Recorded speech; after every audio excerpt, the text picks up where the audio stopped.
Hello everyone and welcome to Vlinko's channel. In today's video, I will show you how to fix the device descriptor request failed error on Windows 11. And now, let's get started.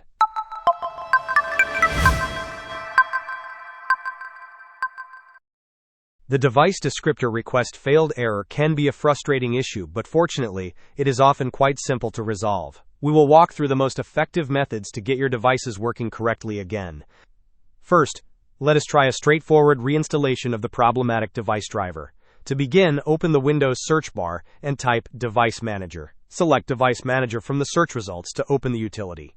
Once Device Manager is open, you will need to locate the driver that is currently exhibiting the device descriptor request failed error. Expand the relevant category to find the specific device.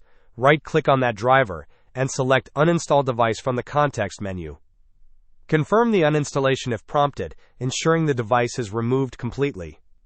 After the device is uninstalled, click on the Action menu at the top of the Device Manager window and select Scan for hardware changes. Windows will then search for and automatically reinstall the device, which should resolve the error. Hope this was helpful. Don't forget to like and subscribe if you enjoyed. As always, thanks for watching, and I will see you in the next video.